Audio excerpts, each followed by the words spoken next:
Dans la plupart des auteurs, je vois l'homme qui écrit. Dans Montaigne, je vois l'homme qui pense. À 40 ans, en 1574, 2 ans après la Saint-Barthélemy, Montaigne combat en Poitou dans l'armée du roi contre les Huguenots de guerre.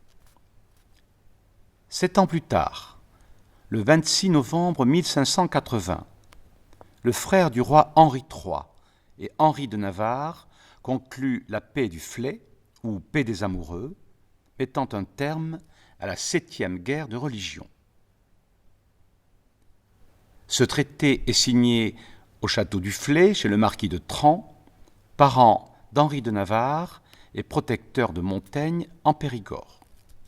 Montaigne n'assistera pas à cette rencontre. À 47 ans, après la première édition des Essais au printemps, il quitte sa demeure en juin et se rend à la cour du roi Henri III. Puis, accompagné par 4 gentilshommes, dont son beau-frère, son jeune frère et voisin le seigneur de Madecoulon, et de leur suite, Montaigne prend la route vers les villes d'eau d'Italie afin de soigner sa gravelle. La troupe traverse l'Allemagne et la Suisse. Faire des voyages me semble un exercice profitable. L'esprit a une activité continuelle pour remarquer les choses inconnues et nouvelles, et je ne connais pas de meilleure école pour former la vie que de mettre sans cesse devant nos yeux la diversité de tant d'autres vies, opinions et usages. Pour Montaigne, à qui le remuement, de préférence à cheval, est indispensable, ce périple est une évasion. Il quitte posément sa famille, ses affaires et surtout les atrocités des guerres civiles que nous appelons guerres de religion. Dans mon voisinage, nous sommes à présent incrustés dans une forme d'état si déréglé qu'à la vérité, c'est miracle qu'elle puisse subsister. Je vois des façons de se conduire, devenues habituelles et admises, si monstrueuses, particulièrement en inhumanité et déloyauté, que je ne peux pas y penser sans éprouver de l'horreur. Les détails de cette équipée nous sont connus par un journal de voyage coécrit avec un secrétaire.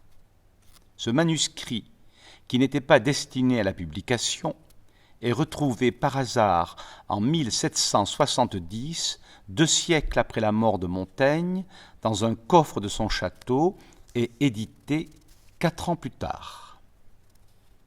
Le journal de voyage est une description d'humeur suivie de comptes rendus médicaux, de rencontres et de lieux visités, des cités que Montaigne aimait à comparer avec les villes de sa région, Sainte-Foy, Coutras, Castillon, Libourne. 17 mois après son départ, élu maire de Bordeaux, Montaigne, à regret, prend le chemin du retour sur ordre du roi Henri III. 2 ans plus tard, Montaigne, qui a 50 ans, est réélu à la tête de la ville le 1er août 1583. Très estimé en Guyenne, comme à la cour avant l'entrée en scène de la Ligue en 1585, Montaigne jouit de la confiance des modérés, soucieux d'instaurer une paix civile. Le roi de Navarre, dit le Béarnais, vassal, beau-frère du roi de France Henri III, dont dépend le maréchal Matignon, gouverneur de Guyenne. Depuis plusieurs mois, la cour d'Henri de Navarre séjourne à Sainte-Foy, ville que l'on n'appelle pas encore la Grande, mais que l'on surnomme déjà la Petite Genève du Sud-Ouest. Le 19 décembre 1584, le Béarnais, chef des protestants, rend visite à son voisin Montaigne, catholique isolé en terre huguenote. Il quitte la Bastide après une assemblée avec les pasteurs, dîne au château de Gurson chez le comte de Foix.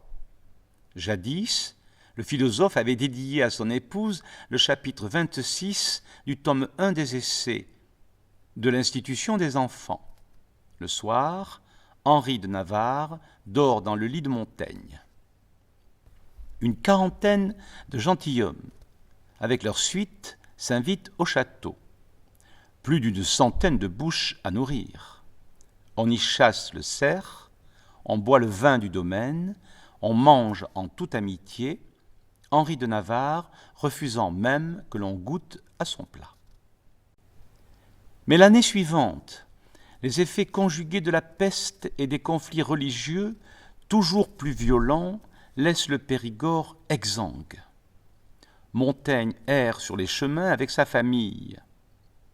Rentrant à Saint-Michel, il trouve son domaine pillé, les villages en partie ruinés.